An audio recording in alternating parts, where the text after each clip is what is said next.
We all understand the type of climate that we're dealing with. We're dealing with multiple offer situations. I'd love to know sort of what's your why? What makes you tick? Why are you so successful? Have a dialogue with your lawyer. Have a dialogue with your agent. Both sort of passionate about sort of what we do. Again, vet your agent to make sure that they're experienced and they're local. I like that idea. No excuse to miss it on Saturdays from 8 to 9. That's right. WBZ. And now, the show that gives you the latest and most relevant housing market news. Real Estate Radio Boston with financial expert Rick Scherer and legal professional Ali Alavi.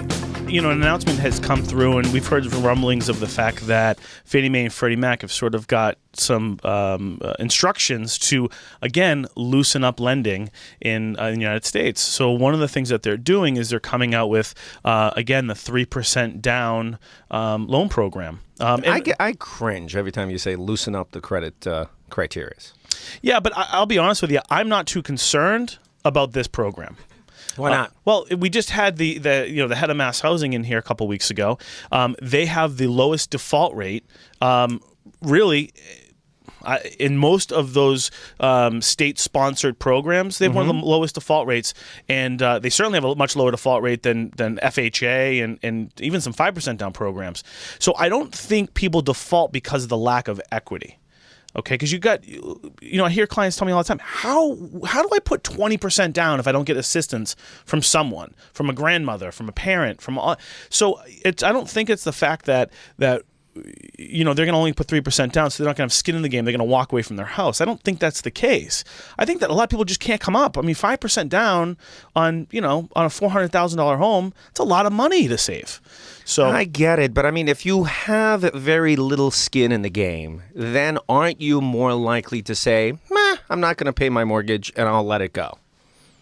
I mean, there's a lot of people with a lot of skin in the game and did that same thing when we hit the skids back in 2008, 9, and 10. I don't know. I'm on the fence with that one. But one of the other things I just wanted to touch upon is you also work with companies and corporations to do these same sort of videos as well. So you do some corporate work as well. I just want to touch upon that. Like training videos, I believe, Absolutely, right? Yeah, a ton of training videos.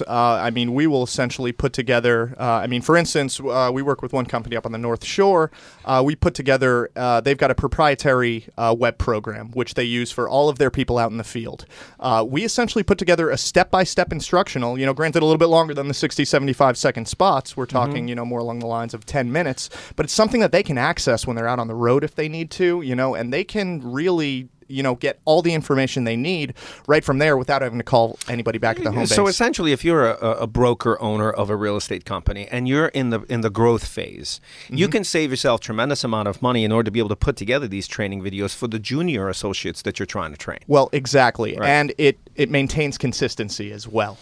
I just want to touch on, I know we're running out of time and you have so much to share with us, but you also are encouraging people to be able to put together client testimonial videos. You can help them with that, correct? Absolutely, and there's nothing better than a satisfied client. And if you can get them on camera to sing your praises, there is going to be nothing better. And you can incorporate those into, your video bio. If you only want one video for your website, do a little interview with yourself. Hi, I'm so-and-so. But then also include some of the client testimonials so that you're not just singing your own praises. Carissa, you've been in this business for, you mentioned, 10 years with the same company, by the way, and that's phenomenal. That's really speaks volumes of your commitment to your client and, of course, to the company. But you have certain unique strategies that you employ in marketing your properties. What are those? Can you tell us sort of your secret sauce? Yes, as long as no other real estate agents are listening. They will. No, they're not. They will. We encourage it. To this thing. No, I really try to tailor my marketing plan to my specific client and their property. Every property has its unique needs.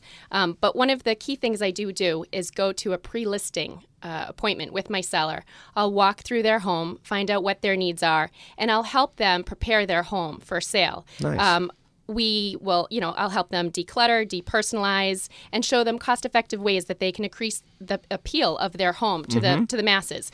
I try to get them in the mindset that selling their home is more like selling a commodity, and that they sort of have to take emotion out of it, right? Not get hurt feelings when I tell them they need to clean their closets or organize their cabinets, and make it so that the home is staged in a way that you can't tell someone lives there. You want it to look like a Pottery Barn showroom and not someone else's home. Sure. I tell them to depersonalize, take away things that show anything that's, going to disclose who they are and instead make the buyers feel like they could move in and be at home there. And along the lines of what Rick was saying, it is true with the industry. Some of the programs that were out there were even mind-boggling to us that they were available, that you could, take somebody that was just a regular, W-2 wage earner and do that as a stated income or things like that. It wasn't so much the risk of how much money they put down or how much they had invested into the property.